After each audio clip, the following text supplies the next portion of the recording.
Three, two, one. Hey, what's going on, guys? This is Drewski with Cryptid Warfare and Conspiracies Podcast and CW Operations and Survival. Guys, we got a good show for y'all. Before I get into the guest right now, I'm gonna do a couple.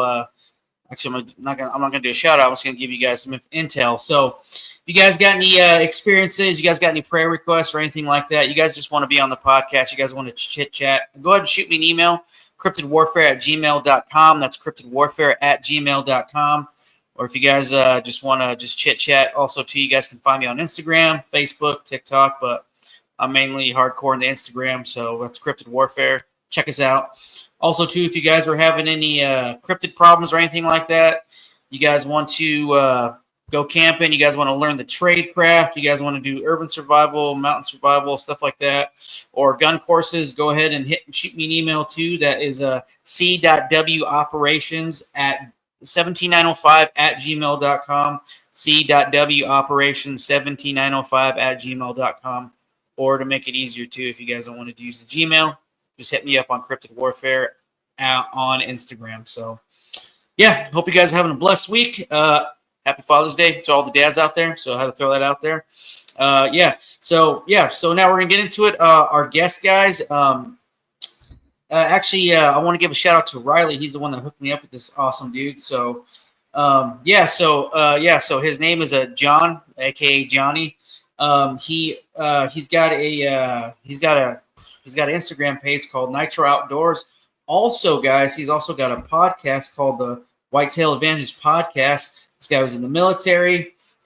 He's been doing cryptid research for a while. He's out in the north area of Michigan. So, guys, we're gonna have a good time. John's gonna talk about his experiences. So, John, happy Father's Day, man. Thank you for your service, and bro, thanks for coming on, man. Hey, thank you, man, and happy Father's Day to you, and thanks for everything you've done, brother. It's awesome. Yeah, man. All right, dude. Yeah, man. So, before we get into it, if people want to get a hold of you, check out your podcast, give you a shout. Where can people find you at? Yeah, absolutely. So we do live podcasts every Sunday and Tuesday at 8 p.m. It's on YouTube Live. The Whitetail Advantage. They are released the next day on any place you listen to podcasts, Apple, Spotify, all of that. Or you can check me out on Instagram at Nitro Outdoors. I'm always on there posting all sorts of random stuff. But yeah, strictly, I mostly bow hunt, travel the country bow hunting, and just getting into that passion and drive for the outdoors. Heck yeah, man. I literally just subscribed to your channel, so. Awesome, man. Appreciate it. I just found it, so I'm like, yep, subscribing. Oh, man. Appreciate it, brother. Yeah, buddy. All right, cool, man. Yeah, man, so let's just get into it, man. Where did all this start for you? Cryptids, hunting, all that stuff. Where did it start for you, man? Dude, just like anyone my age, it started in 1987 with Harry and the Hendersons, brother. Dude, it's such a good movie, man. Oh, man, watching that's like, I love that movie. And then I've watched it hundreds of times. And then as I got older and I'm watching it, I'm like, oh, man, that's kind of like, like a heads up on what's really going on, Like, man. And it always got me the ending scene where Harry goes back into the woods and then you see them all just like pop out from behind trees and rocks and stuff. Yeah. I was like, dude, that is crazy. And I was 5 when that movie came out. And that just set it lit the fire for me for Bigfoots and cryptids and stuff. Yeah. And ever since then, I was in the woods looking for all sorts of stuff, anything I could find.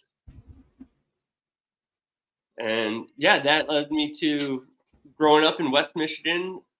We have all sorts. Well, the Michigan Triangle. I'm right smack in the middle of that. So later on in life, I learned about that and all the crazy stories that went on with that. We've had some 411, like the missing 411 up around here. Oh yeah. And I've just gone down that rabbit hole, brother. Yeah. How about what was it? Linda Godfrey. I actually have one of her books. Oh gosh. It's in Michigan, right? Yeah. The Michigan Dogman. Yeah. Yeah. Oh yeah. So Michigan. I like to claim that we're the home of dogmen. I mean, yeah, I agree. We have so many different reportings and sightings. There's actually one a Bigfoot sighting not too long ago, and that was not far from where I'm at, maybe an hour or so away. And as soon as that happened, I was talking with a couple other people, and my one buddy Shane's like, "Dude, I got coordinates. We gotta go check it out." So we're still working on that, trying to organize a good time to go. Yeah. We did. I mean, that's a normal occurrence around where I'm at. We'll hear dogman sightings all the time. Yeah. I got you, man.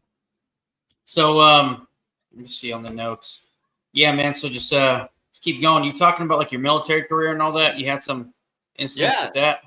Yep. Yeah, I mean, I've had paranormal stuff happen my entire life. Like growing up, I grew up in an old haunted house that was originally like a doctor's office. Okay. And they had some crazy stuff going on there. It was always like lights flickering on and off, and you'd see like shadow people and everything. It was nothing. It was just a normal thing. And moved out of that house growing up, and everything was back to normal. Yeah. Joined the military in 2005. My first overseas station, I was in Baghdad in 2005. Then we went to Abu Ghraib, that prison scandal area. Yeah. You and I were talking about that earlier. Yeah. Yeah. So that was pretty wild. We were staying in old prison cells. That was our rooms. Yeah. And dude, that was one of the most haunted places I've ever been. Oh, guaranteed, man. Dude, you'd be sitting in your room just waiting to roll out on mission or whatever, and your gear would like fall down, or I would have like a laptop on my bed. Like I was a top bunk, no one underneath me, and my laptop would shoot across the cell and just hit the wall and fall. And it would happen all the time, and it happened to everyone. Yeah. Like it was pretty much like at one point no one even wanted to be in there. Yeah. You would just put your stuff in there and then go outside and smoke and joke. I mean, that was it. Yeah, so Iraq was pretty crazy. That was pretty haunted. And then a few years later, we were in Afghanistan, and it was that movie, The Fourth Kind. Have you ever seen that? Yeah. I remember that. Yeah. Yep. So I was up on a sniper overwatch position with my team. And we were overwatching this village in northern Afghanistan. And then all of a sudden, like, we're just shooting the shit, joking around. Yeah. And all of a sudden, my buddy brought up The Fourth Kind, and I had just watched it. And it went from like 100% security on this village to like 50%, and everyone looking up in the sky. And it hits you different when you're out there and there's no light pollution and it's just bright sky. Yeah. Yeah, that's a trip, dude. Yeah, you guys are doing a 360, 720 looking up, man. Yeah, all that. Oh, yeah. Yeah. That was my real start of like, oh, man, this is like, that's when I really started to, I kept everything, me and my close-knit group of buddies back home that would go out and hunt for cryptids and Bigfoot and stuff like that. We did it for fun. Yeah. But now I'm in this group of, these elite dudes, and I bring it up kind of like joking, and they're like, oh, no, Nat. Like, yeah, I believe in that stuff too. And now you're like, man, I'm with America's finest right here. And all right, now we can really start looking for stuff. That's what I'm talking about, man. For real. But yeah, that was a lot of fun, man. Well, yeah, when you guys were overseas, I've got a bunch of buddies of mine and work with a bunch of them. They talked about JINN. Oh, like the JINN out there. Yeah. Yep. Especially in Iraq, especially in the Middle East. All throughout Baghdad and northern Iraq, where we were up in the Hawija area, there's a whole lot of that going around. And what was really cool is talking to the old guys. Yeah. The ones that have been around forever. And you start talking about, me being an avid hunter, it always did into the topic of, oh, yeah, so what did you guys used to hunt around here? And then it would go into that and be like, well, when you were out hunting, did you ever see anything crazy or unexplainable? And you just kind of like ease into that. And then before you know it, we're talking about the JINN or like their version of Sasquatch. And like, what have you seen out here? Yeah. And it's funny how that, I'm in a part of a tight-knit hunting community. But then you start asking the right questions, and that hunting community turns into, oh man, we've seen some crazy stuff too. Sure. But it's always oh, that one weird bear, or oh, we saw like these weird coyote hybrid things. It's like, well, was it really that, or could it have been this? And once you start throwing around Dogman or Bigfoot, you're like, oh no, it couldn't have been that. Yeah, they try to make sense of everything. They don't want to go down that road. No, they don't. They don't. Yeah. Okay, so one of the guys I worked with, oh god, it's back in 2016. Him and I did a lot of executive protection, stuff like that with the executives and stuff like that, running security and stuff for him. He was I don't know if he was a colonel or not, but I don't know. But anyways, that was his nickname was Colonel, but his name was I'm not gonna screw it. Sean Waldrip, that was his name. But he was based out in Kandahar. Oh yeah. Yeah, the and Kandahar Giants. Yep, exactly. Yeah, exactly. Yeah. Why ask? Yeah, go ahead. Oh no, say that was a cool story, and the first time I ever heard that story was right before we were going to Afghanistan, and we didn't have orders yet for where we were going. We just knew it was Afghanistan. Mm-hmm. And I was like, man, that would be so cool to get into Kandahar. Yeah. Unfortunately, I never went there. I was in other parts of it, but yeah. First time I heard that story was L.A. Marzulli was talking about it. L.A. Yeah. Whoa. Go ahead. Oh, I still have buddies that are in. So I'm asking them, like, dude, what do you know about this? And none of them will either tell me completely that it was BS. They're like, dude, there's some weird stuff out there. And they'll just leave it at that. Yeah, 100%, man. Well, it's funny because I brought that up to him. I was like, hey, so what's the deal with the Giant Kandahar? And he's like, let me see your phone. So he grabs my phone, he gets his phone, he puts it in the other room. Then we all go into this area, and he's like, I was there during that time, and all I'm going to say is there's some weird stuff out there, man. So some weird stuff, and a lot of the intel we got, he goes, I do believe there are definitely giants out there for sure, man. So. And that's what's crazy is because a lot of it was, the Kandahar giant, right? It had bright red hair. Yeah. And when you're in Afghanistan, you'd run into those little groups or tribes where they would have bright red hair. And there would be 6'6", 6'7", and those are tall dudes for the Middle East. Especially for the Middle East, yeah. Yeah. And then we ran into the same thing in Iraq. You'd run into little communities where they would have bright red hair or like bright purple hair. That's nuts. They'd be tall, and you're just like, everyone else around you is your classic stereotypical Middle Eastern guy. And you have this little group who looks completely different, but they've been there for generations. Yeah. It's kind of like, gosh, I wonder if they're like the descendants, like the Rephaim and all that. You know what I'm saying? Oh, absolutely. Yeah, dude, that's nuts, man. Yeah, so other than that, dude, okay, so going back to the prison, man. Yeah. Yeah. So, yeah, we were in Abu Ghraib in the prison there, and it was surreal because the whole prison scandal had just gone on, and we went there, and entering that place, it was just, you had that vibe. Like, Saddam had done such horrible things to the Kurds in that prison. Yeah. And we had to refurbish the old prison cells as our rooms. And you're sleeping 4 to 6 men per room. Jesus. And dude, you'd walk in there and you could see the dark red stains or like the black stains from the blood that was there for who knows how long. Yeah. And all that energy's just stuck in those rooms. For real, dude. You'd walk in and, like I was saying earlier, you wouldn't want to be in there for very long. No one wanted to sleep out. People would rather sleep outside than stay in their rooms on an actual cot. Yeah. And it would be nothing so we would have like these radars that would go off if there was any like incoming, and they would go off all the time, and there'd clearly be nothing going on. Yeah. So all of our electronics were failing, batteries would fail, our radios for, our tac sets and stuff like that were just constantly dying. And we would do 6-month rotations out of there, and it was just that 6 months we were there, nothing worked. I mean, we would get into contact every once in a while, but once you got back in the base, it was completely different. Yeah. You'd see people walking around that weren't there, and it was not a comfortable place at all. Yeah, I'm sure, man. How about like shadow figures? You see a lot of shadow people around? Oh yeah, you'd sit there and you'd be cleaning your kit or putting your stuff away, and you'd think you'd have like your team leader or someone walk past you, and you'd turn around and there'd be nothing. Yeah. Or you'd hear someone say your name, and you'd like turn around, hey, what do you want, man? And no one there, and like no one even around. Yeah.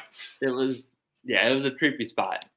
We had stuff thrown like off of us, or like on my bed I'd have my computer and that was thrown, or parts of my kit was thrown around, but nothing was ever thrown at you. It was always just almost like a JINN, like you were saying.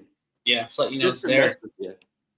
That would piss me off eventually. I'm like, dude, I literally just got this laptop. Come on. Yeah, and that's exactly what it was. It was like 2006. We were just wrapping up our deployment, and I just bought this brand new laptop, and my buddy was going to hook me up with all sorts of like DVDs and everything that was on it. And I'm all excited, and I get out for a mission one time, and I come back, and my buddy, he's like, dude, your laptop broke. I'm like, what'd you do? He's like, I did nothing, man. It was on your bed, and it shot off and just slammed up against the wall. I was like, dude, no. Like, I know you did something. Like, you must have done something to it. He's like, I swear.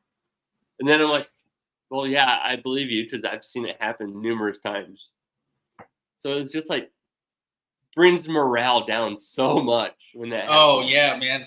Yeah, because you can't just go to the damn freaking, what was it, Best Buy and go get one. Yeah, there's no Amazon over there, man. That was back in the day.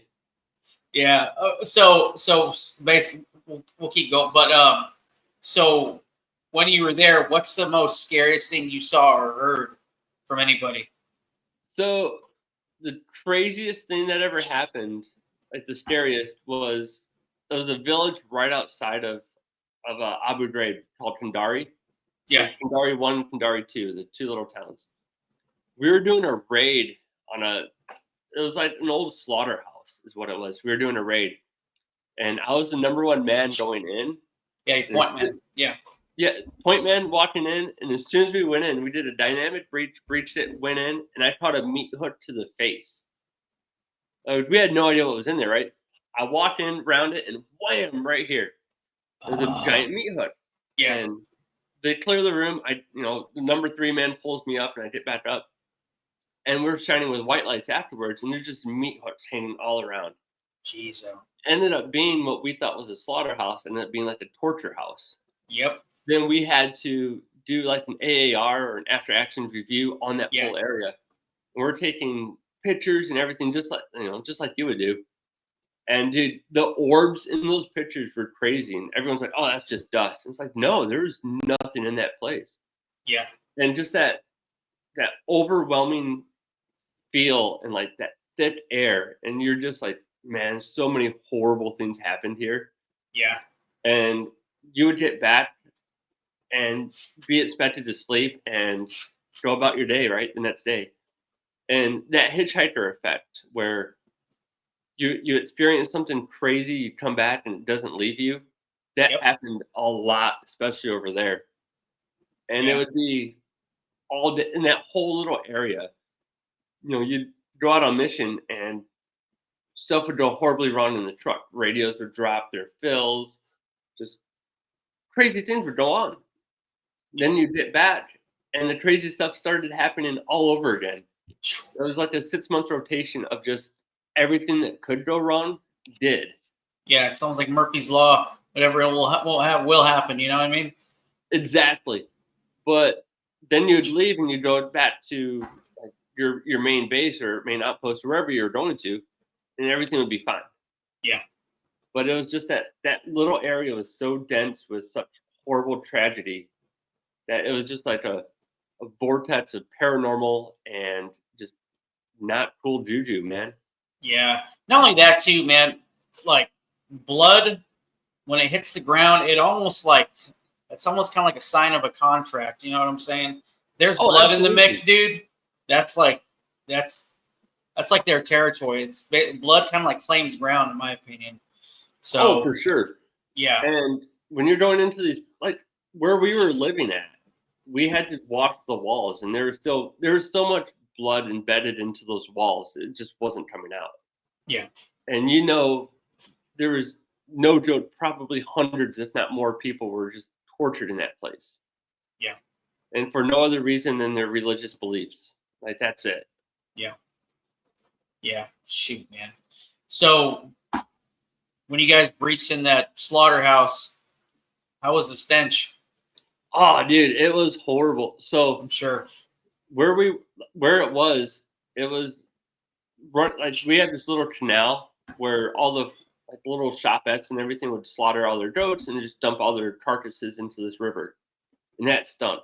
Yeah. And we went into the slaughterhouse, dude, and it was like just unbelievable stench of death and decay. I mean, we've all smelled dead animals in the woods, and that stinks horribly. It was like that times 100, and then you got that thick air, the smell of like oils and gas and trash of Iraq anyways. It was and the heat. Yeah. Oh yeah. It was one of those smells where you'll never forget, and every once in a while you'll smell something that reminds you of that moment, and you're just like, oh man. Like it hits you differently now. I got you on that, man. How long were you based out there? About 6 months, you said? Yeah, in Abu Ghraib, I was there for 6 months, and then we would come back to Camp Liberty, which is in Biop or Baghdad, the airport there, and we would stay there for another 6 months. Yeah. Was there? So you shipped out to Iraq, right, and Afghanistan, correct? Yep, I've been to Iraq a couple different times and Afghanistan twice. Yeah. So, what was the difference between cryptids and paranormal wise between those two? Was it kind of like the same, or was there like little differences? It was a little bit different. So in Iraq, it was a lot of the paranormal. Yeah. And a little bit of like I don't know if a jinn would fall under the cryptids, but it was jinn type stuff was happening. You'd have stuff disappear and reappear and just move around and just almost like classic poltergeist stuff. Yeah. Afghanistan, there's a whole lot of like UFO. You'd be sitting there and just in the sky. We had assets flying in the sky all the time. Yeah. You'd always have a heads up on what was flying. And being in a sniper team, you'd be out there for 3 or 4 days and you'd see, all right, well, we have no CAS, we have no air support right now flying overhead. And you just see these weird little like lights moving in different formations and patterns. You're like, well, that's not normal. Like, then you'd call up to higher because you have the access to say, hey, what's overhead? And there'd be nothing. So there's a lot of UFO activity flying overhead up there. We were never down in like Kandahar or anything like that. Yeah. But yeah, that was still pretty wild. I got you, man. So what I want to know is that they talked about like their type of Bigfoot. Like, what was that about? The what? I'm sorry. Like their type of Bigfoot. Like, what was that about? Oh yeah. Especially like the Kandahar giants, and they had always reports of like man eaters and stuff out there. Mm-hmm. And with them, it was always like giant hairy people, and it was never like our classic Bigfoot description. They were always just like, oh, they're giant cannibals out there. And after hearing so many people, especially the elders, they were the ones that were talking about it, and those were the ones that I would like to listen to and talk about with. And we're from two different worlds, but as we're both talking, it's basically describing the Nephilim. Yep. Like that's exactly the Kandahar giant, how he was reported for killing that ODA team, or a couple members of the ODA team. That is classic Nephilim right there. Yeah. And that was being out in that country and in the mountains, you could completely understand how those Nephilim or the cryptids or whatever you want to call them could live and never see another person. Like the cave systems, the tunnels, the mountains, just that environment, you could be out there forever and never see another person. Yeah. Yeah, it's nuts, man. Yeah, I was after that talking to Sean, I definitely dove head first in that whole Kandahar thing for a minute, and then the whole Moab bomb. Did you hear about that? The conspiracy on that? No. Okay, so with the whole Moab bomb, like the mother of all bombs, how Trump dropped that on his last term. So with the whole conspiracy on that, I was talking to a couple dudes on that. They were saying that, they were stating that type of explosion, they did it over a cave system, right? Well, they said it technically wasn't for Al Qaeda or ISIS. It was for the Nephilim that were in those cave systems because they wanted to bury them. That would make a lot of sense. I mean, yeah, especially in that area, in the reports that were going on at that time. Yeah. And yeah, I could definitely believe that. Yeah, it was a trip too. And dude, there's so much freaking history, so much stuff out there in the Middle East, man. Israel, and especially with the stuff kicking off now between Israel and Iran, right? Like, war's been going on since the beginning of time, dude. Well, if you look into it, they discovered, allegedly they discovered like the Book of Gilgamesh, and then it was like a week later. That's when the Iraqi war kicked off. Yep. And if you look into it, like so many archaeologists were pulling stuff out of the Iraqi museums before America invaded, and then all of a sudden it's all gone. And you're like, okay, well, why? Yeah, where'd it go? Where'd it go? What do you guys know? Yeah, I wonder. It makes me think of if the Smithsonian's took it over. Underneath Rome.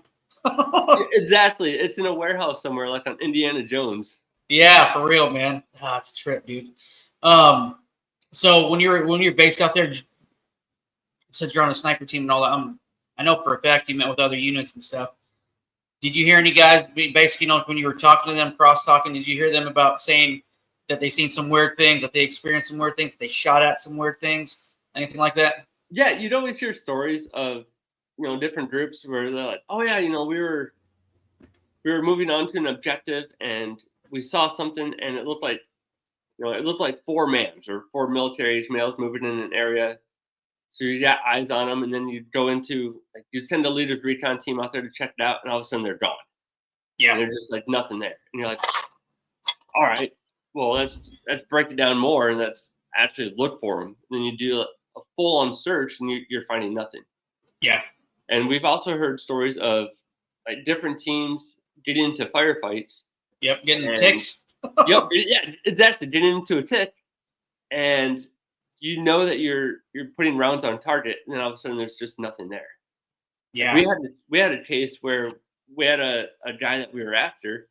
We got into a tick, and we know that he fell. We know that we dropped him, and there was nothing. And it wasn't a giant group of guys. No one grabbed him and drug him off. There was just nothing there. Damn. And that was like it happened at night. We searched until the sun came up. Then we called our QRF to come in and keep searching while we continued on our mission, and no one ever found anything. And it's like we're in an open environment where where'd he go? Yeah, exactly. Where'd he go? Yeah, but that was probably one of our craziest ones. I got you, man. So was there any? I know for a fact there was, but like portals or anything like that people talk about? I've never had them actually say it. Yeah. But when you're out there, like we did one mission where the birds dropped us off, and we run out there, we set up, and we're pulling Overwatch on this area, and it's like my buddy Dave and I were looking at each other, and we're like, dude, something's not right here. And we're looking through our nods and stuff like that, and we swear we're on like an old cemetery, and there's just fresh mounds of bodies, and it's like, dude, this is so weird.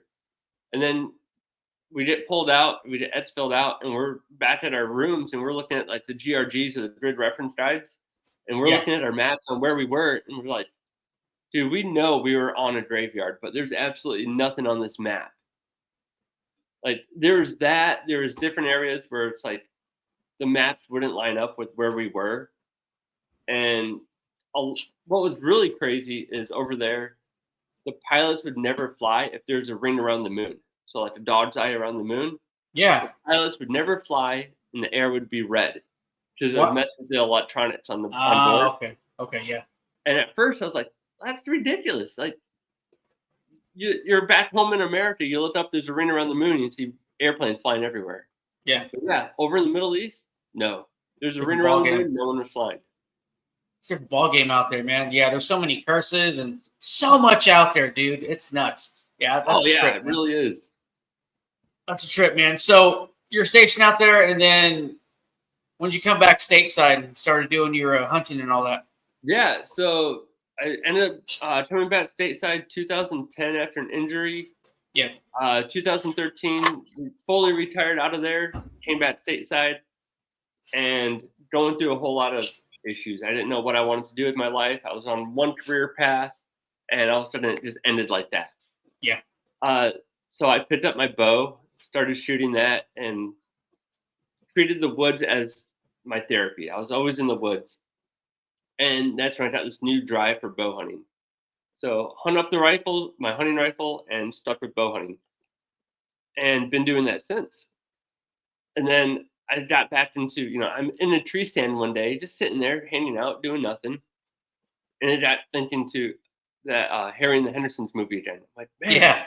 if Bigfoot was right here, where would he be, right? So I'm hanging in a tree stand and I'm looking around. I'm like, oh, that'd be a good spot. That'd be a good spot.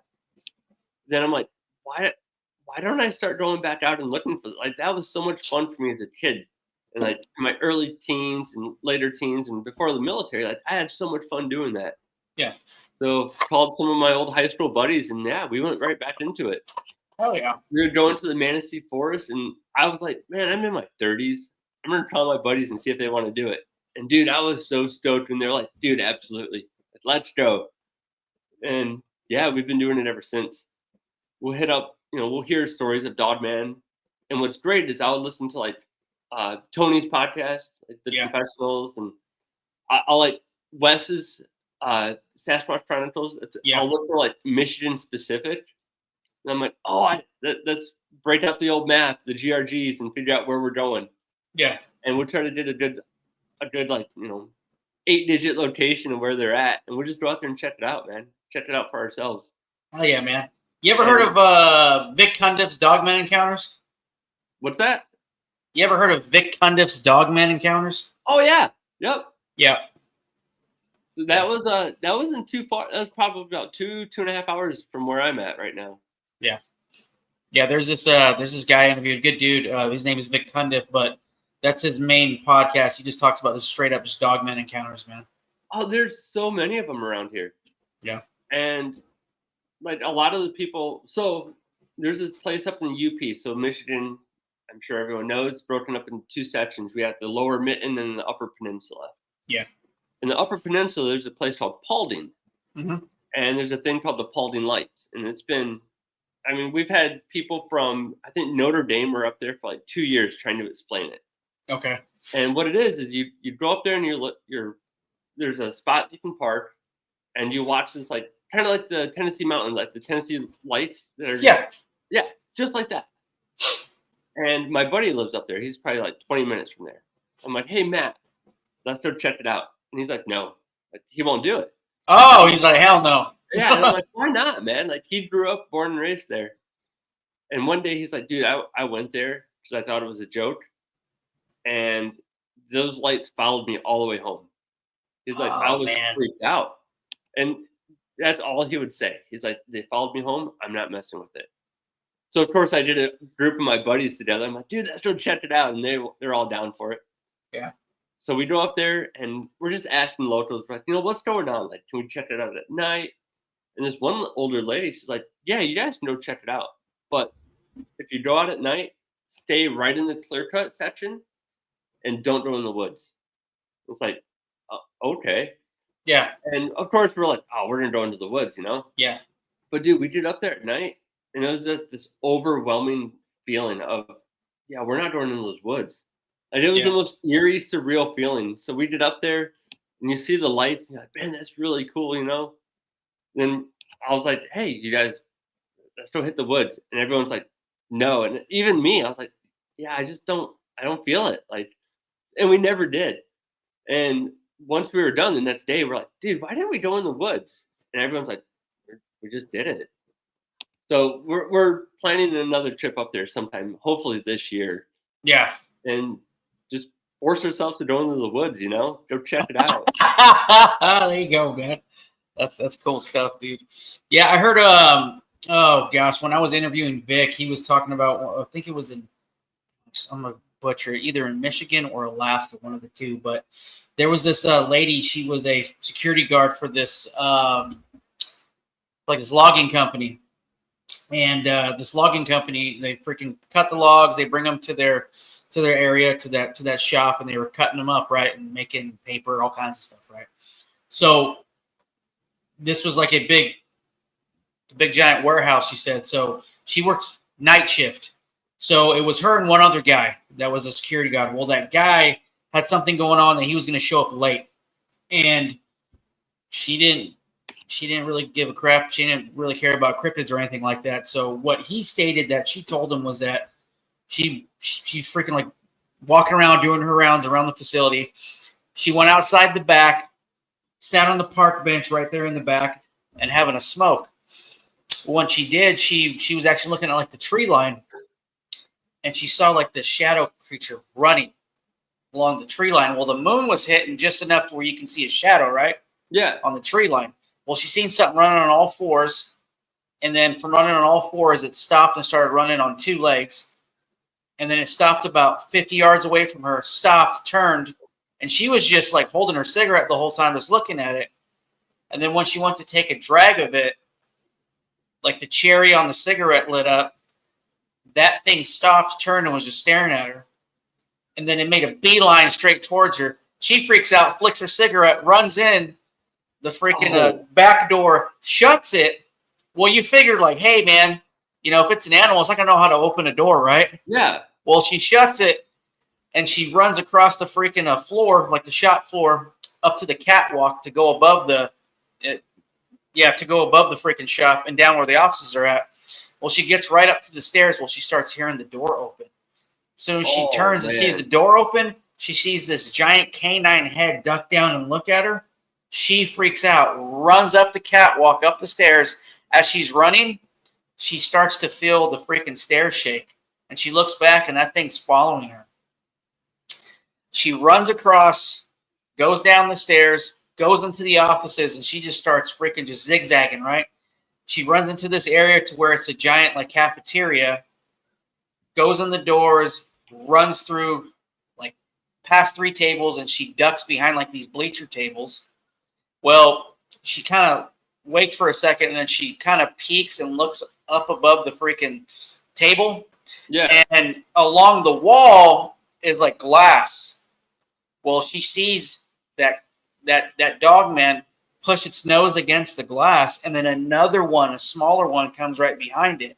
She freaking loses it, keeps running through, goes to the other side, runs out the front of the whole facility, and she runs into that dude that was coming in late, and she's freaking out. Well, as soon as that happens, he's like freaking out too, so they call the cops. Cops show up. Next thing you know, feds show up, and they go in and clear it out, and then after that, they basically fire her. Man. Yeah, but she didn't go on his show. But I just asked him what was the most memorable encounter that you've talked to a person about, and he's like, "Well, here's this woman," and he told me that whole story that she said. But he asked her all kinds of different ways, and she had the same exact story every time. And yeah, she said like it. She's like, Dogman is real. Dude, that is crazy. Yeah. So we have a Air Force base in northern Michigan up in Grayling. And I was listening to Eric from Uncomfortable. Mm-hmm. And he had an episode where there was a woman who was hunting up there with her and her husband. And it was always a crazy place up there. They always shut down like long stretches of the highway to like practice landing airplanes on for some weird reason. Oh, yeah. Yeah, and it was always like super inconvenient times, right? BS, yeah, go ahead. Yeah, exactly. And she was telling this story about how she was out there hunting with her husband, and they saw like a dogman figure. And every time they would see it, they would have the date, like, oh yeah, we saw it, 2016, opening day. And then you look into it, and you're like, well, the next day, they shut down that whole area, and they were running aircraft training out of there. And you're like, no, what are they really doing? And at first, the first time I ever heard the whole theory of, oh, Dogman can be like weaponized, or, oh, it's part of a government conspiracy and they mutated whatever to create this Dogman. I'm like, that can't be. It's Yeah. got to be something different. And then reading more into it and like hearing people's stories of Dogman, and then all of a sudden, like the next day or later on that day, the feds come in and shut everything down and like, oh, we're gonna run training now. We're gonna land these airplanes on this highway. Yeah. Like, no. And then it gets you thinking, like, dude, maybe our government is behind that. I mean, we all know they're up to something for sure. Yeah, for sure, man. I got to hook you up with a good friend of mine. His name's Nick Valente. You ever heard of him? Yeah. Okay, Nick. Yeah. Damn good dude.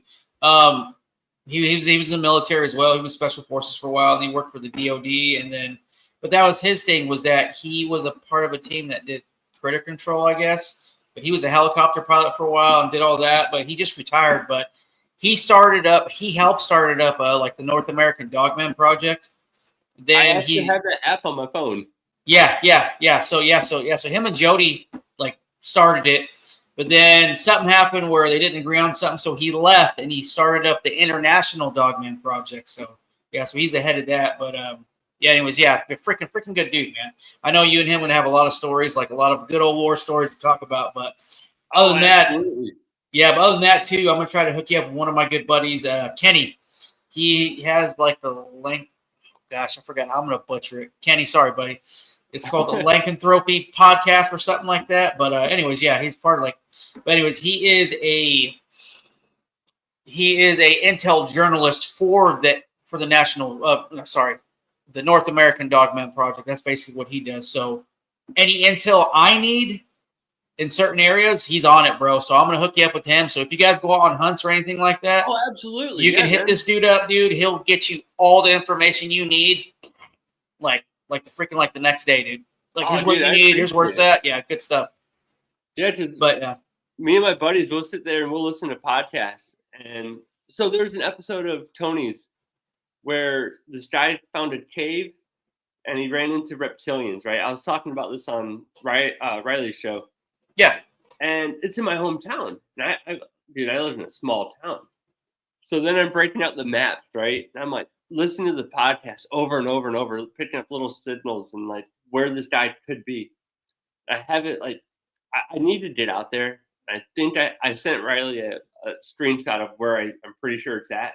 Yeah. And it's like a quarter mile maybe from my house. Mm-hmm. I'm just like, dude, I have to get out there now. But it's all private property and everything. So got to figure that one out yet. Yeah, if you can talk to the owner, I guess. But I don't know. Yeah, you might need to be a little secret squirrel on that one and just go check it out. Exactly, right? That's one of those, it's easier to ask for forgiveness and permission type moments. Exactly, yeah. Yeah, it's funny you said that, man, because me and a couple guys on my team, we actually go caving. Yeah, we actually kind of slowed down, but we actually got into caving for a minute. But there's this area called like the Dead Dog Cave we went to go check out, but it's on this property. But one of the operators on my team named Paul, he's like, nah, man, we'll just ask for forgiveness later. So we parked the trucks out about a good mile. We freaking hiked our way in, we went in there. It was cool, man. It was really cool. But yeah, that's what you're probably gonna have to do, my friend. I think so, and I'm okay with it. I just gotta get my buddies on board with it too, because they have that whole civilian life set. They didn't do the stuff I did, so I'm trying to convince them to do it a little bit harder. Just tell them, yeah, man, I already asked. We're good to go. Exactly, right? Here, just hold on to all this. Just follow me, man. I know. The saying goes, whatever daddy don't know, don't hurt him, Exactly. But yeah, man. That's cool, man. So other than that, I know you're going to be linking up with old Riley. So how did you and Riley get in contact, man? So, I reached out to him a while back, and I reached out to Shane from, we were talking as a group about figuring out when a good time to go out and do something would be. And then Riley hit me up. He's like, hey, dude, you want to come on my show? I'm like, yeah, what do you want to talk about? And he's like, what about like the Michigan Triangle? I was like, dude, I love that stuff. Mm-hmm. And we just hit it off there and got on a show and we spoke about that for a while, and just good dude, hit it off, realized we're only about 30, 40 minutes from each other, and we probably played each other in sports at one point. That's nuts, dude. That's cool stuff, man. Okay, so for the listeners, if you want to give them cliff notes, what is that? The freaking Michigan Triangle. What's up? Yeah, with the that? Michigan Triangle. So it's like the Bermuda Triangle, right? But a lot smaller and a lot more plane disappearances. So the Michigan Triangle goes from St. Joe, Michigan, up to Ludington, over to Green Bay, Wisconsin. It's in that little area right there. We know for a fact that there's a German U-boat in Lake Michigan, and the theory behind, or the reasoning, I'll say, behind that is we have the Great Lakes Naval Academy in Chicago. Yeah. And that they said that they brought it in for training. Why they would do that, I don't know, but it is the Navy, so who knows? But it also has the largest collection of P-38 Tomcats, I think it is. The old World War II planes that disappeared in Lake Michigan. They're flying from Battle Creek, where we have an Air National Guard base, over to Wisconsin. And I want to say there's like 16 of them that were flying over and just disappeared. No, never found traces of them or anything like that. And just all sorts of different events where planes were disappearing and never finding. And then what really got me was being a hometown, local here, is that, have you ever heard of Stephen Kubecki? Mm-hmm. Yeah. So that happened in my hometown. That happened, like, I probably crossed that area thousands of times. Okay. So for the people who don't know, Stephen Kubecki he was a Hope College student, just getting ready to graduate, went out cross-country skiing, went out and no one heard from him in a couple days. The police went out searching for him, and they found his backpack, and they found his clothes and his shoes all folded nicely at the edge of Lake Michigan. And with the state of, the Michigan State Police, with their great wisdom, assumed that he went out on the ice naked and drowned. And that was it. I mean, his family had a funeral for him and everything. And I want to say it was 18 months later, he was woken up in a field in Pennsylvania, if I'm not mistaken. Yeah. Yeah, I was around there, yeah. Yeah, it was like 700 miles away. He had no idea how he got there or anything like that. He was in different clothes, had a different backpack. And in his backpack was sets of different clothes and events from like different racing events, like different marathons and stuff that he allegedly competed in. He's like, dude, I have no idea. So, after that, he doesn't really talk about it much. And right now, I want to say he's in the Pacific Northwest somewhere. Like, the dude's still alive, and he's actually a psychiatrist right now. Okay. And people will ask him about it, and he refuses to talk about it.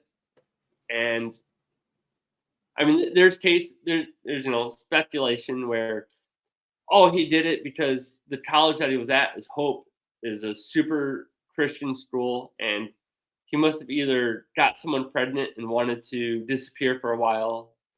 Yeah. Which makes no sense, right? Like, that's a pretty elaborate story. Or, like, I don't know, like, the fact that he refuses to talk about it is pretty suspicious. Yeah. And then it's like, all right, well, was it so traumatizing that he just doesn't want to talk about it? Or does he just clearly not remember it? Yeah.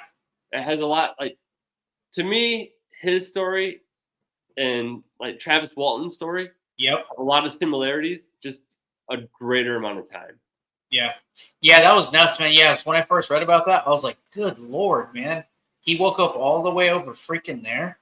Yeah. In that amount of time, like, that's nuts, dude. Like, this guy, yeah, because I would want to get hypnotherapy and realize, okay, what happened in that time slip?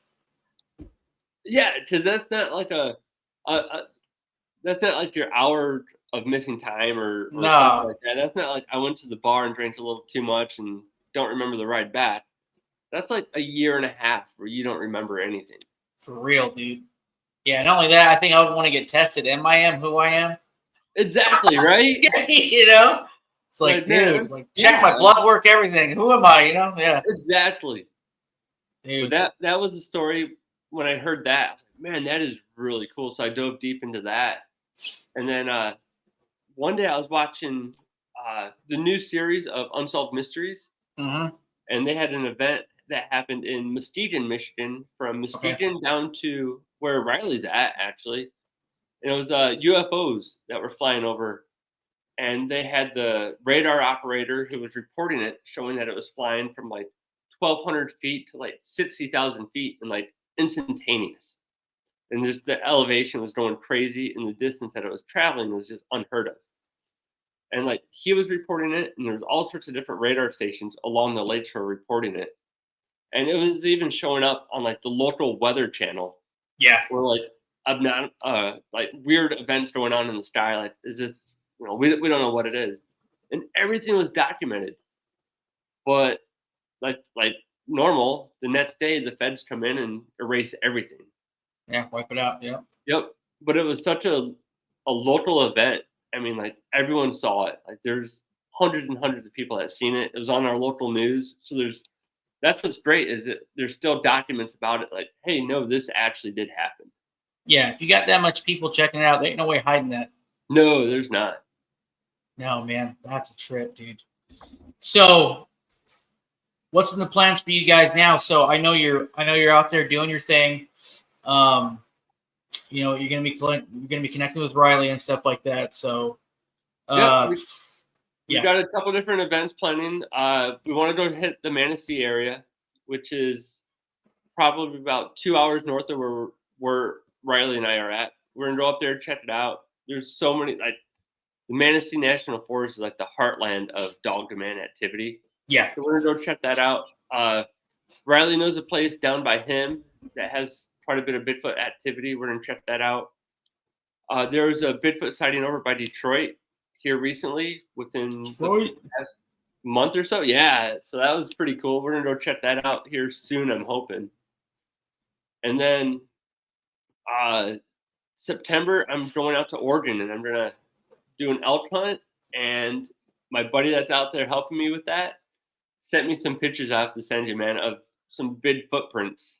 Oh, for sure, dude. Yeah, get out there, dude. Bring like a casting kit, man. Casting stuff. Yeah. So I have my buddy out there helping me scout, right? And he's like, dude, I was just up looking for a waterfall because I heard there's a waterfall out there. And he's showing me like these pictures. And I'm like, dude, that is crazy. And for those guys out there, they're like, this is normal, man. This is a Wednesday. But yeah, I'm stoked about that. I can't wait for that. Yeah, that is definitely one thing I do have in my EDC kit, man, or like my bag. I got in my vehicle, man. I got like a little casting kit, man, because if I run into something, I'll stick a stake in the ground, pin drop it. I'll be right back. I'm gonna go. I'm gonna cast this thing. So now, do you have Onyx? You're talking about the app? Yeah. Yeah. No, I don't got it, but I heard about it though. Heard Onyx is good. So I have that, and when my buddy sent me that, like the pictures, I was like, dude, I have Onyx, which is great. You can plot grids and map and locations and everything like that on a map, and it tells you property lines. It's just an awesome hunting app. Yeah. I'm like, dude, where was that? And he like shows me exactly where it's at. I'm like, so I'm plotting it. I'm like, man, I'm in Michigan. I'm plotting points in Oregon where I want to go check out. Like, hey, man, freaking got intel, bro. You got to plan it up, dude. I got boots on the ground. Ops plan, bro. You got to do that ops plan. Absolutely. That's exactly what I'm doing. I'm building a target packet right now. Straight up, dude. That's funny you mentioned that, too, because when Riley went on this trip with us, one of my buddies, Jessica, I always have her do the freaking ops plan and target packet and all that and give her all the details on my side and all that. So she writes it all up. And then when I send it out to the guys, they're like, what the hell is this? I'm like, this is a target packet. Just in case stuff happens, you guys know what's going to happen, what you need to do, you know. Yep. Yeah, man, it's better, you know, luck favors the prepared, you know what I'm saying? Dude, I do the same thing when I'm out hunting with my buddies. And I'll make a pace plan.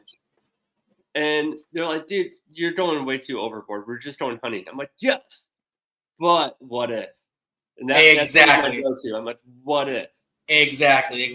And what's funny, too, is a lot of the guys on my ops team, a lot of them are ex-military, ex-law enforcement, stuff like that. So they're used to that. So these newer guys we got on, they're not. They're guys who go out hunting and stuff like that. Like, what is this? I'm like, this is a freaking ops packet. This is basically like, if pardon my language, if shit hits the fan, here's what we're gonna do. You know, here's your primary, secondary, tertiary, where everything's located at. You know, stuff like that. So just it's just good to have, man. Just good to have. Just good to know.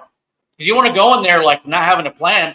Yeah, and like, so you're planning up for a mission like that. The one thing at least you're gonna have to rehearse is, you know, actions on. Like, all right, what are we gonna do? If we won't rehearse anything else except for what happens. What happens in case the most likely course of action or the most dangerous course of action. Mm-hmm. And that was always my thing. Like, I want to I know what to do. I want to make sure the guys know what to do. I want to make sure that, you know, so when you're out in the woods, right? When you're with your team and you're out there, do you set up like rally points? 100%. So like moving rally points, right? Yeah. What's so funny is how many people don't realize to turn around and see what it looks like from the other side. Because you're going to be running to it. You're not going to be running, you know, as you're walking, you're setting your rally points. Yep. Turn around and take a look at it. See what it looks like as you're running to it, because that's where you're going to be running to. Exactly. There's one kind of cheat I do. So this last one we went on, I didn't have time to teach people rally points. So what I did was I started spray painting the trees on the back sides of them as we're like, if you turn around, you're facing the trees, right? Oh, yeah. I hit an X on them. Like, look, just keep running towards the X's, guys. Yeah. On the trees. Just keep running towards the X's if something happens. Exactly. So, and it's like, run to the first one. If we're not there, run to the next. We'll be right there. Yeah. Exactly, too.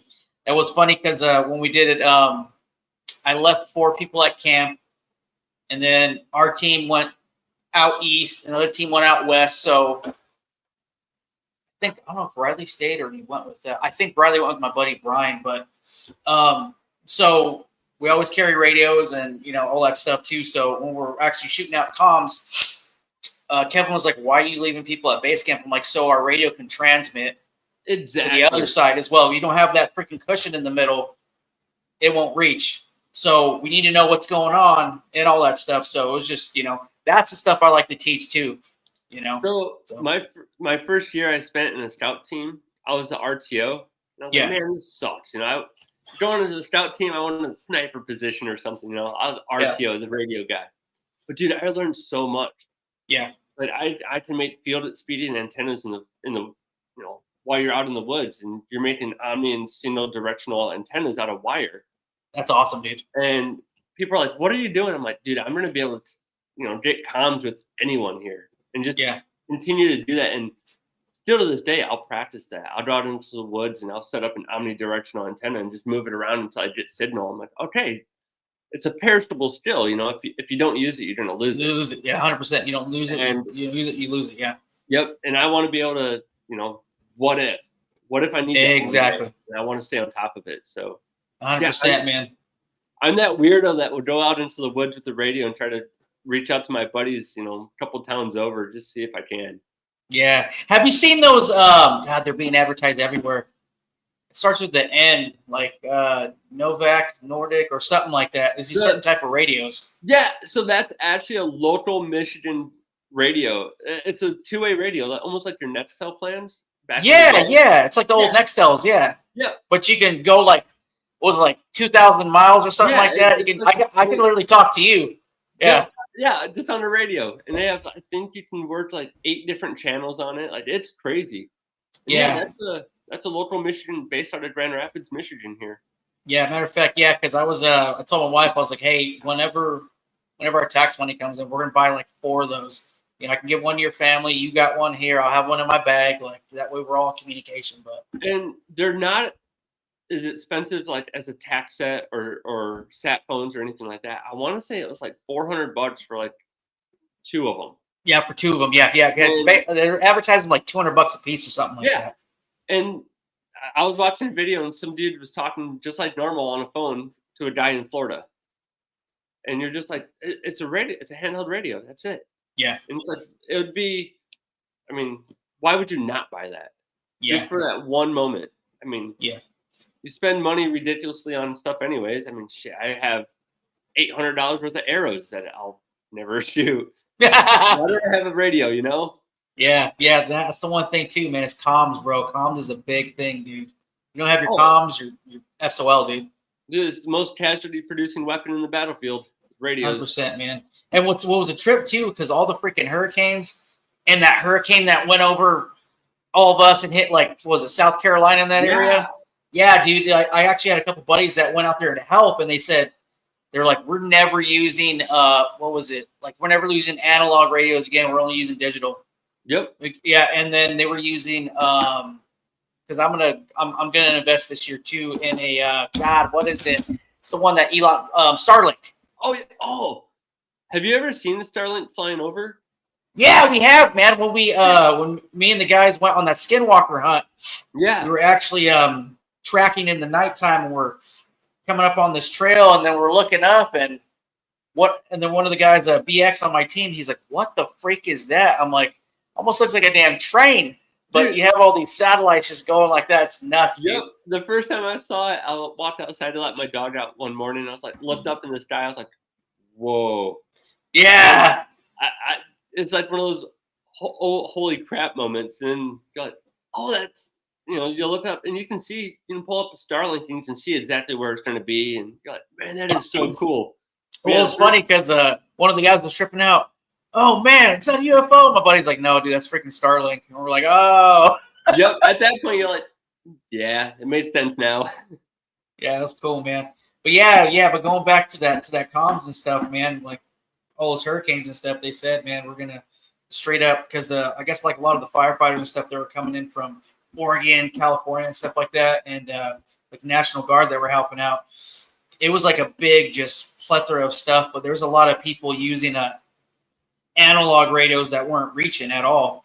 And so they started, some of the guys were using digital and Starlink, and they were hearing each other clearly. And like, dude, that was the main thing they said, is that comms, man. Without comms, you're dead.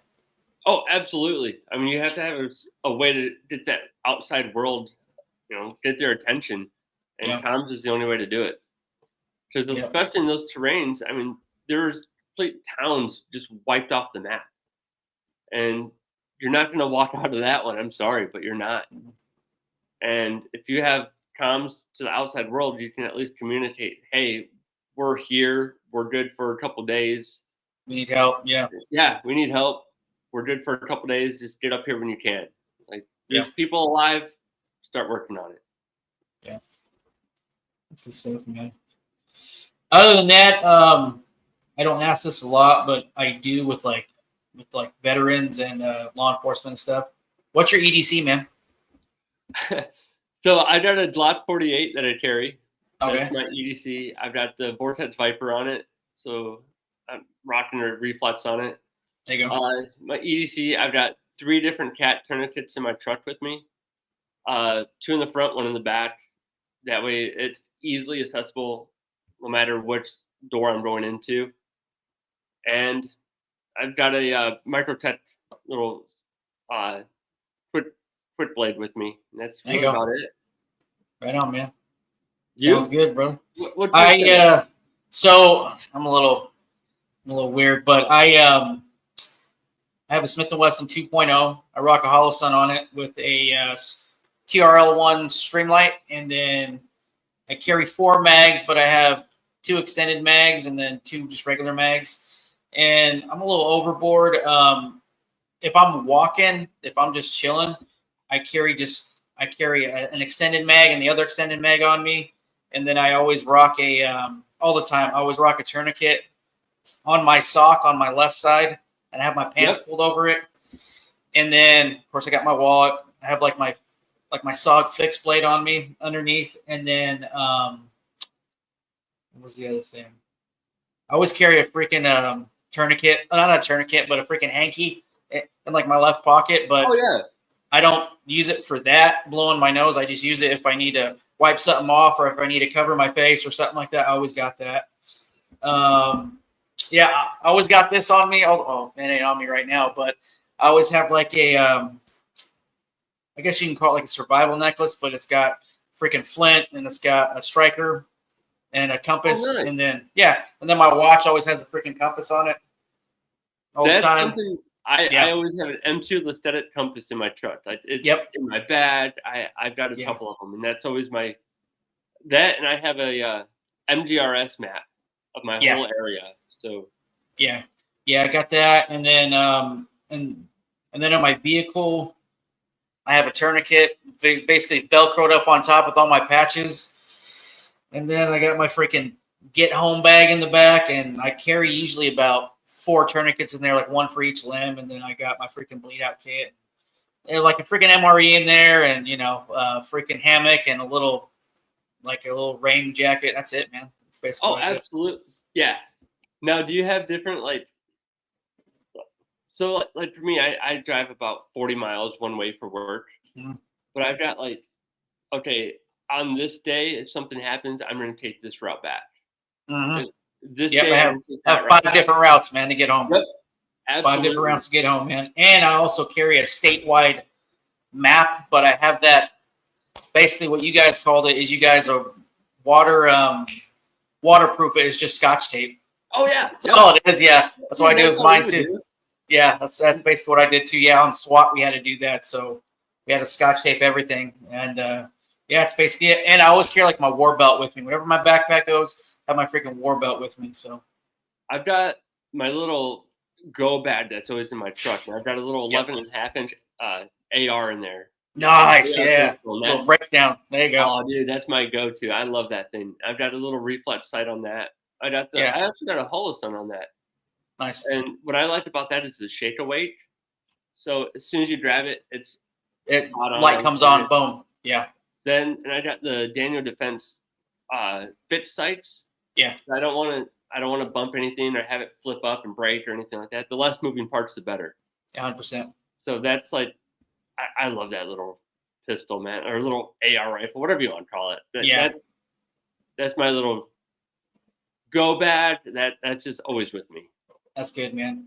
What's the deal? Because I'm hearing mixed reviews, but a couple buddies of mine were talking about this yesterday at work.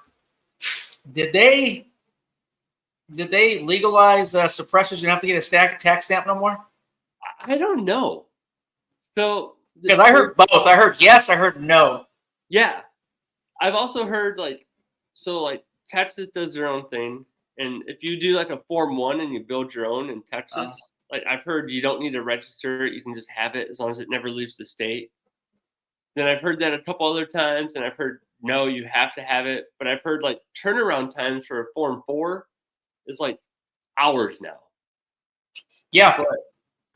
But so many of my buddies are like, oh, I'm gonna go buy one. Then you have me who's like, dude, they're just putting names on lists right now. I'm not even gonna go on to that thing. 100%, dude. That's one thing I love about Tennessee is that you can literally barter guns here. Yeah. When I lived in Kansas, it was like that. Being in the great blue state of Michigan, it's so regulated. Yeah. It's crazy. Yeah. How is that with EDC, man? So you can conceal carry, right? Still? Yeah. I got my concealed carry. I can carry in 36 other states. Yeah. Okay. So it's fairly simple to get here. Last year, they actually passed a law for background checks for anyone buying any gun. So I used to be able to, my buddy, I'd be like, hey, I'll trade you this gun for that gun. And be like, all right, cool. We'll swap out. We'd have concealed carry permits, so we would just do the paperwork and turn it in. Yeah. Well, now it doesn't matter. You still have to go through a background check. Okay. So it's turned into, hey, I will loan you this pistol for a while if you loan me yours. Right. So there's always ways around. There's always ways around it for sure, man. Yeah, I remember one time I had this Kel-Tec Sub 2000 with the freaking suppressor on it. But what was funny was at the time, I don't care if this is out, but I went to the gun show. They were selling baffles, right? And tubes. Yeah. But the tubes weren't drilled out all the way. So it was just one side, and the other side wasn't drilled. But it would be dimpled, right? Where 100%. Yeah. So, but they're only selling them for $60, $80, right? Oh yeah. So, and I was looking at the can and everything, and the baffles, and I'm like, oh, this is good.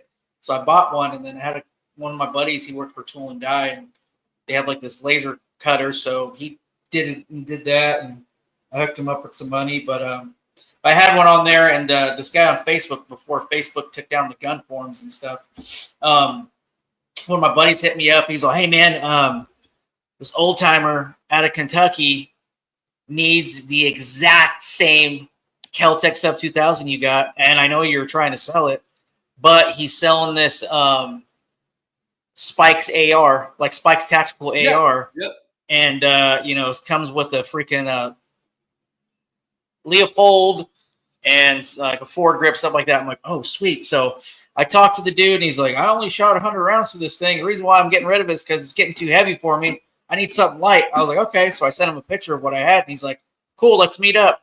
So we met up in between Kentucky and Tennessee, but I'm still shady. So I had one of my good buddies with me, Podunk. He's actually on the team too. I was like, dude, I'm gonna set you up as Overwatch, my friend.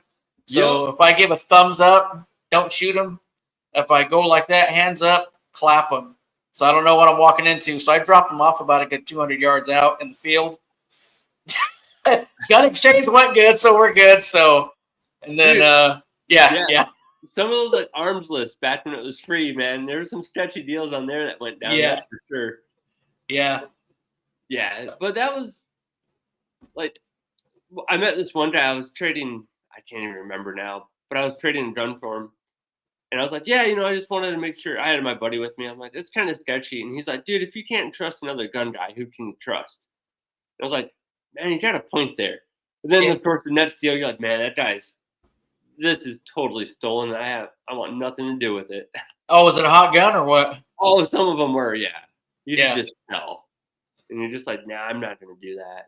And then, of course, they get all pissed off and walk off and whatever. Yeah. But, yeah. All right. So what do you normally carry on your hunts then? So with me, I usually, so you know how it is on teams. Each guy carries a certain set of whatever, right? Yeah. Yep. For a specific mission set.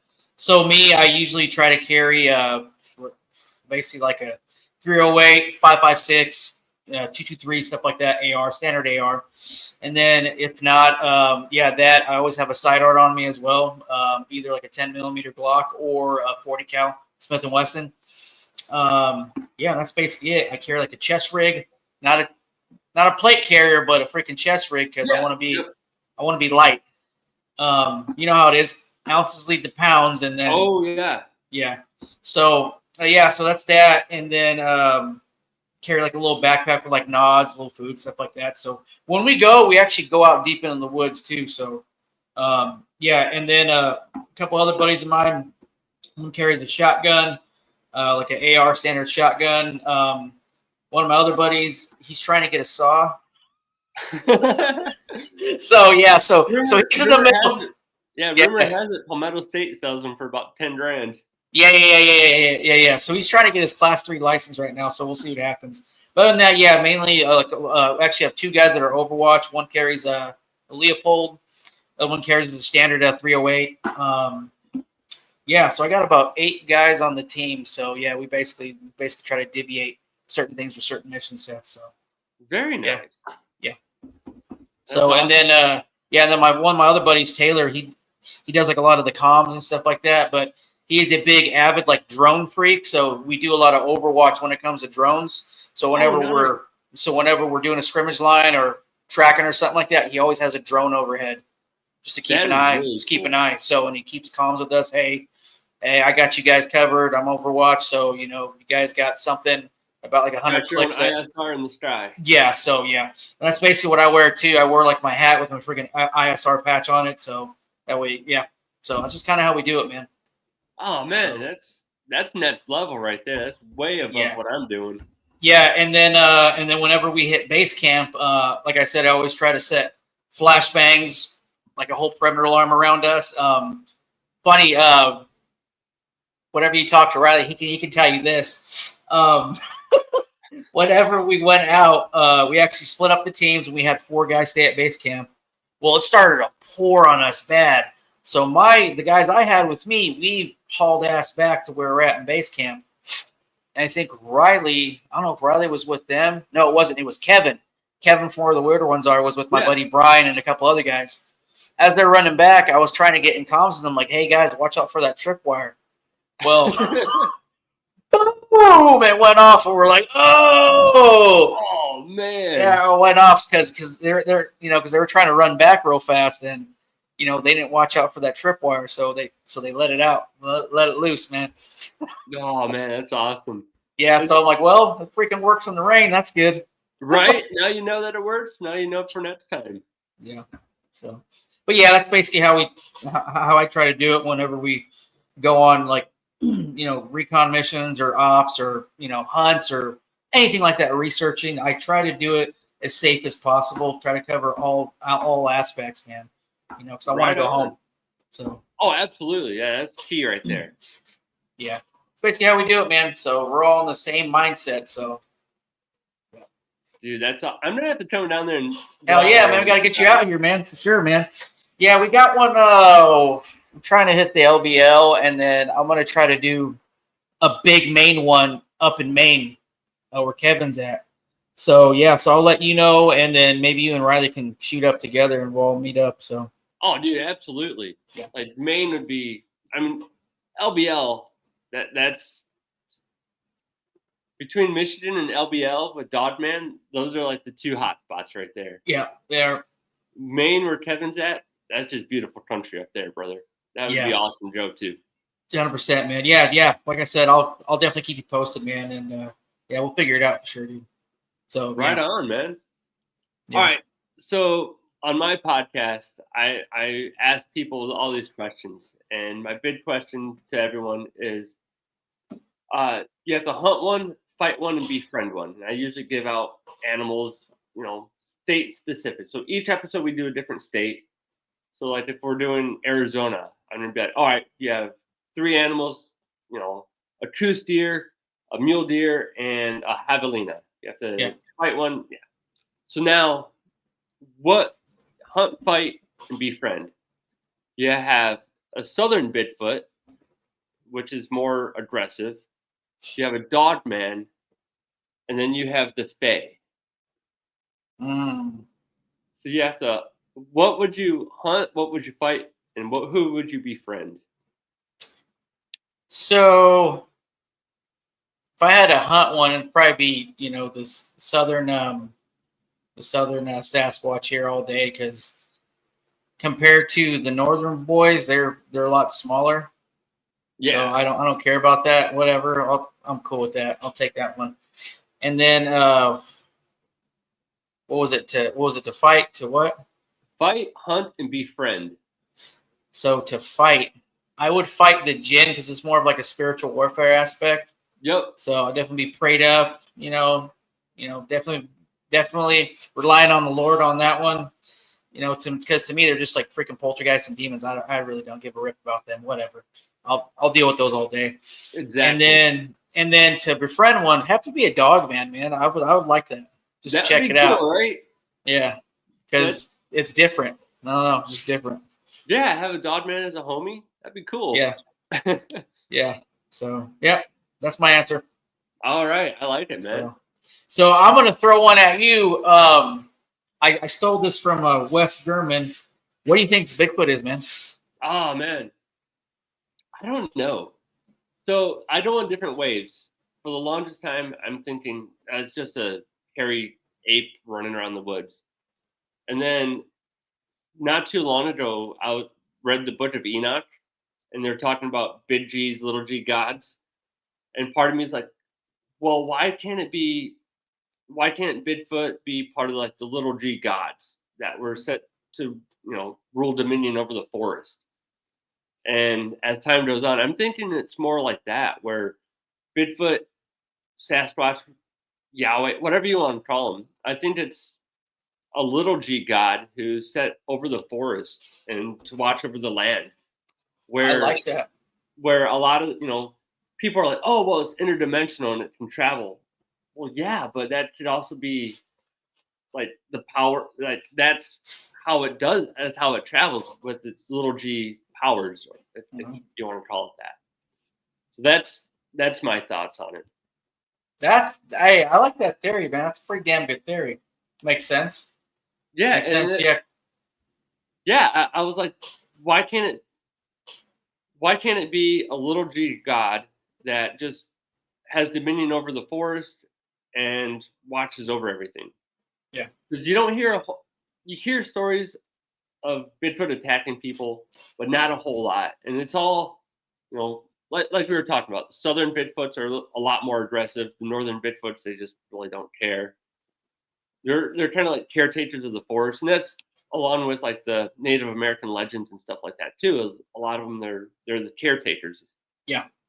And then you hear, you know, scrimmages with Bigfoot and Dogman and stuff like that. Well, what if Dogman is the complete opposite end of the spectrum of Bigfoot? Yeah. You know, you have the big G, little G gods overwatching the forest.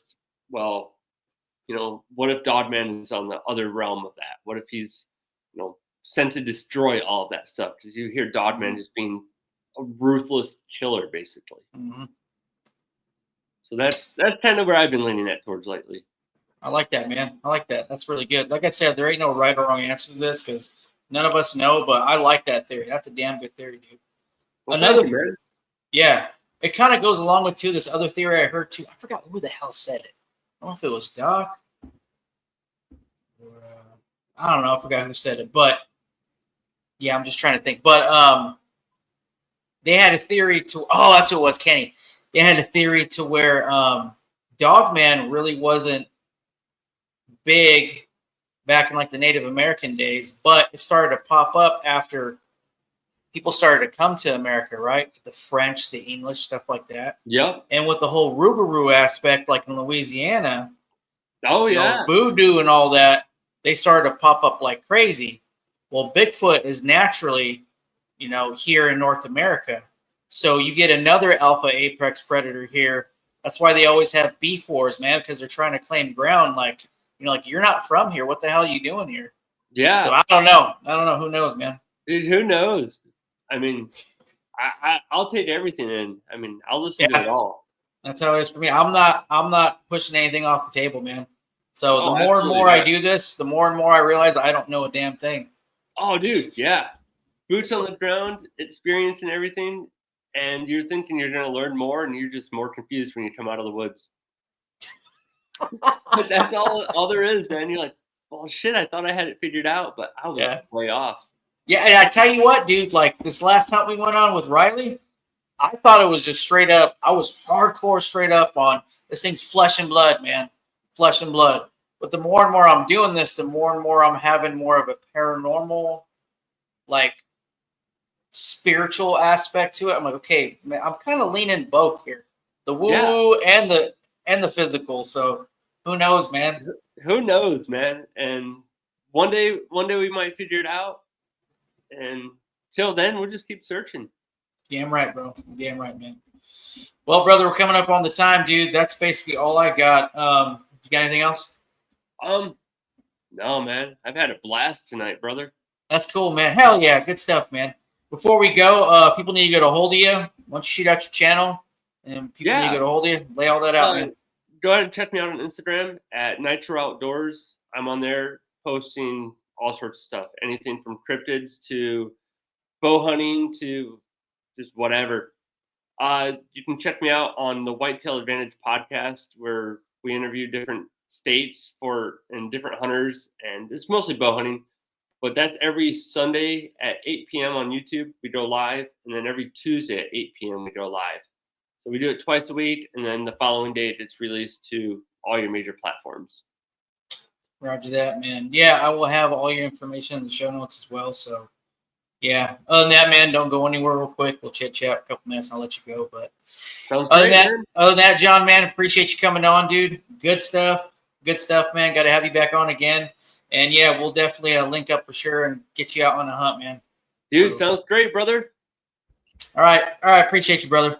Yep, man. All right, guys. You guys got any intel or any you guys want to hit up John, hit him up in the show notes, guys. I also got it here in the little news scanner right here too, but I'll have all his information in the show notes, guys, whenever I drop the podcast. So I appreciate you guys. Be good, and just remember, keep your heads up, guys. I hope you guys have a blessed week.